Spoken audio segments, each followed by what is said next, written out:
Pemirsa, kasus virus corona di Tokyo, Jepang masih bertambah dalam 1 minggu terakhir dengan jumlah kasus positif mencapai angka 5.000. Untuk mencegah meluasnya penyebaran virus COVID-19, pemerintah setempat memperlakukan keadaan darurat. Lalu bagaimanakah situasi di Tokyo pasca diberlakukannya keadaan darurat? Kita akan bergabung dengan salah satu WNI yang berada di Tokyo, Meike Velma. Selamat sore waktu Indonesia, Mbak Meike. Selamat sore, Mbak Dita. Bagaimana perkembangan terbaru COVID-19 di sana dan sudah berapa orangkah yang terinfeksi?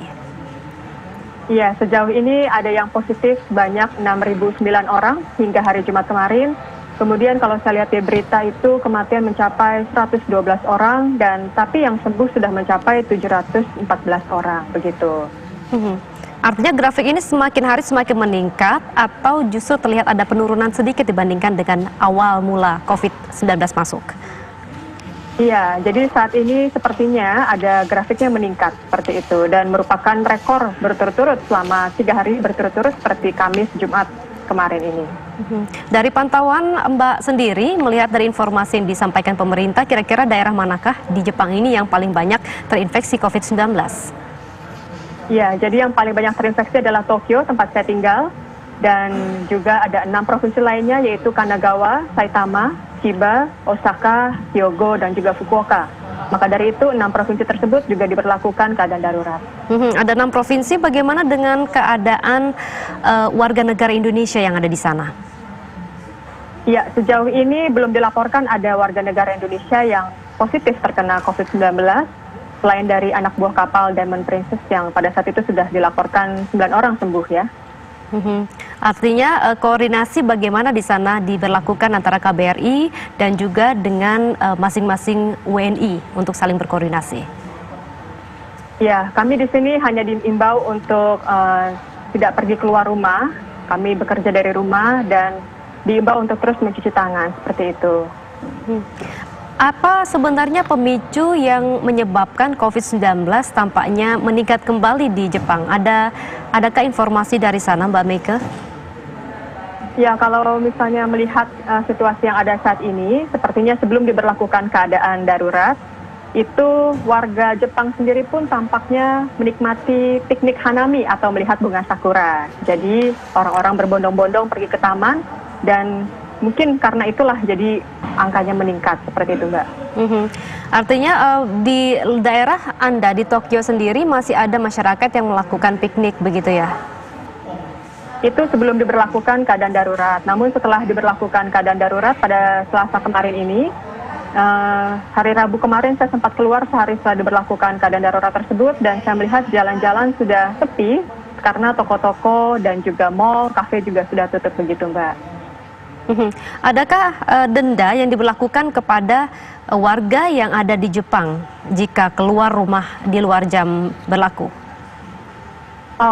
Sejauh ini tidak ada denda atau hukuman yang diberlakukan kepada orang-orang yang keluar gitu. Jadi kami diperbolehkan untuk pergi ke tempat-tempat yang penting seperti misalnya rumah sakit atau pergi untuk berbelanja kebutuhan sehari-hari. Jadi tidak ada larangan ataupun sanksi seperti itu. Untuk aktivitas perkantoran seperti apa di sana? Apakah semua juga ikut tutup seperti pertokoan, Mbak? Aktivitas perkantoran masih ada sebagian kantor yang bekerja, jadi masih aktif.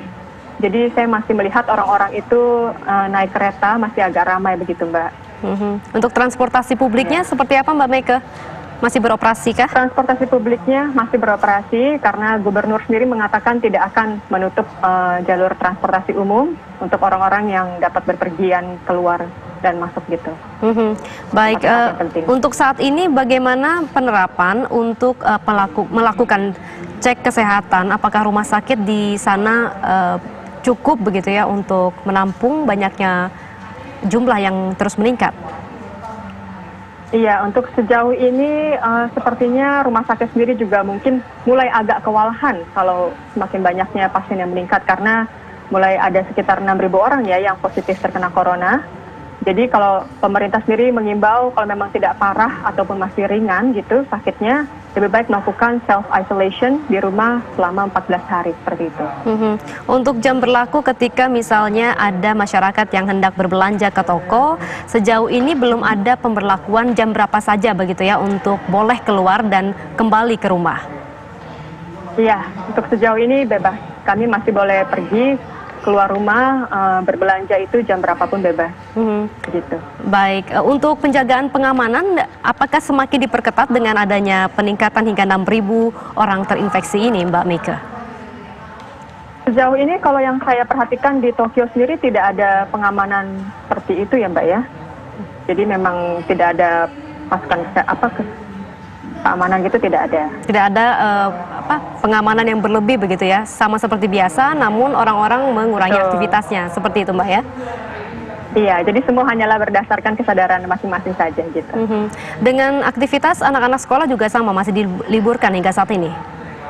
Iya, jadi anak-anak yang bersekolah dan juga universitas ditutupkan karena ada 6 kategori yang sudah diminta oleh Gubernur Tokyo untuk ditutup, seperti misalnya fasilitas hiburan, fasilitas rekreasi, olahraga, universitas juga salah satunya, dan tempat-tempat komersial lainnya begitu.